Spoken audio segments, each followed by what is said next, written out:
May mga pagkain na hindi lang kinakain,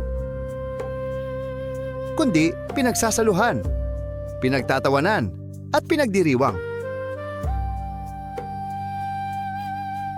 Sa bawat hiwa ng inihaw na baboy, may kwento ng kultura.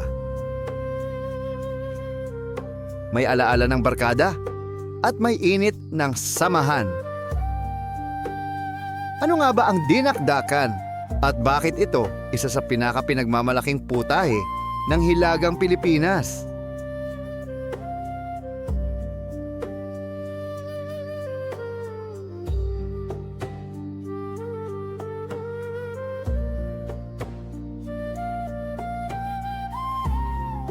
Ang dinakdakan ay isang ulam na isinilang sa apoy. Isang Ilocano dish na gawa sa inihaw na baboy, maskara, tenga, laman at atay na hinihiwa ng pino at hinahalo sa maasim at maanghang na dressing. Sa unang tingin, simple. Ngunit sa bawat subo, isang pagsabog ng lasa. Maasim mula sa kalamansi, maalat mula sa timpla, smoky mula sa uling, at sa tradisyonal na paraan. Isang creamy na haplos mula sa utak ng baboy. Sa modernong bersyon, mayonnaise ang pumapalit, ngunit ang puso ng ulam ay nananatili. Kung gusto nyo ang mga ganitong video, huwag kalimutang i-click ang like button. Sobrang laking tulong po niyan sa aming mga content creator. At kung bago ka pa lang dito sa channel ko, maaari lamang po na mag-subscribe at pindutin ang notification bell para lagi kang updated sa mga susunod nating uploads. Gusto ko rin marinig ang opinyon nyo. Mag-comment lang kayo sa baba. Pakishare nyo na rin ito sa mga kaibigan nyo. Maraming salamat sa suporta nyo.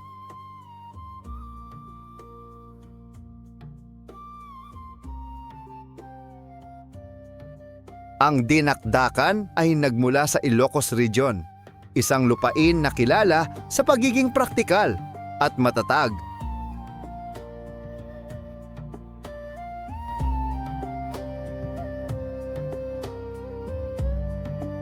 Ang pangalan nito ay nagmula sa salitang Ilocano na dakdak, na nangangahulugang pagdurog o paghiwa sa maliliit na piraso. Isang simpleng aksyon, ngunit may malalim na kahulugan. Walang iisang tao ang nagpasimula nito. Ito ay bunga ng tradisyon. Isang pamumuhay kung saan walang nasasayang, kung saan bawat bahagi ng hayop ay may silbi.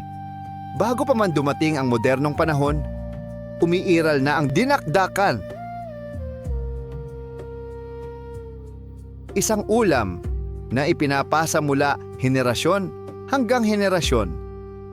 Hindi sa pamamagitan ng recipe, kundi sa pamamagitan ng karanasan.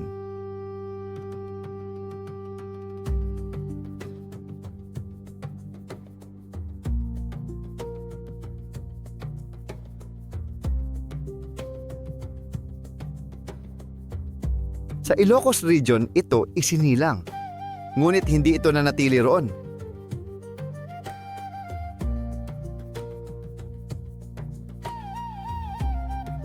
Unti-unti, kumalat ang dinakdakan sa buong Pilipinas. Sa mga inuman, sa mga karinderya, sa mga kanto ng lungsod, naging pulutan, naging street food, naging bahagi ng gabi. Isang ulam na hindi lamang kinakain, kundi pinagsasaluhan.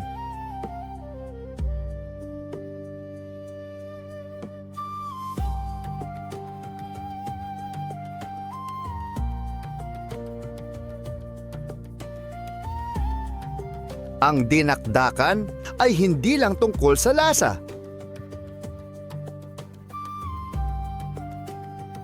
kundi tungkol sa samahan. Ito ang ulam ng kwentuhan, ng tawanan, ng mga gabing ayaw mong matapos.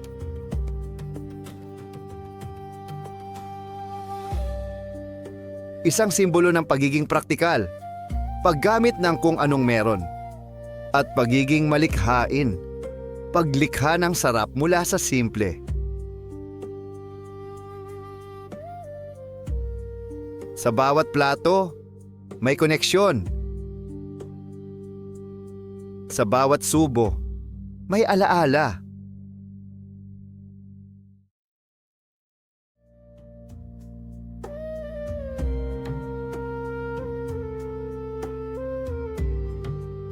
Ang dinakdakan ay may iba't ibang anyo. May tradisyonal, may utak ng baboy. May moderno, may mayonnaise.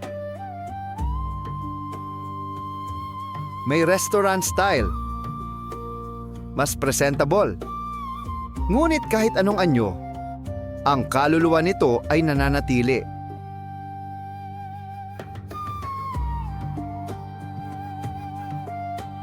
Ngayon, ang dinakdakan ay bahagi na ng bagong henerasyon.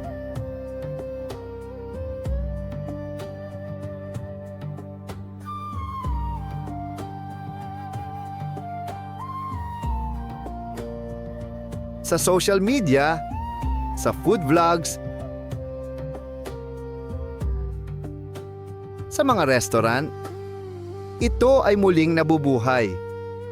Hindi bilang simpleng pulutan, kundi bilang simbolo ng lutuing Pilipino.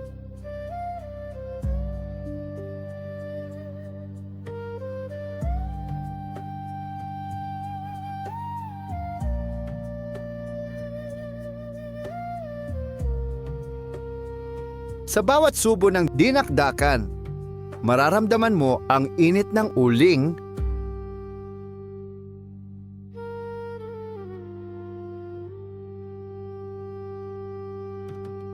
at ang init ng samahan.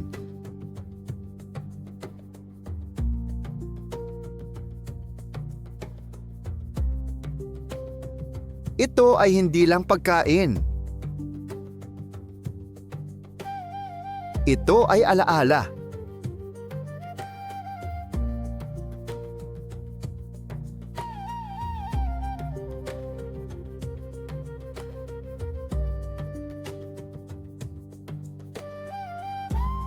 Maraming salamat po sa inyong panonood at sana po may natutunan kayo sa bidyong ito. Hanggang sa muli!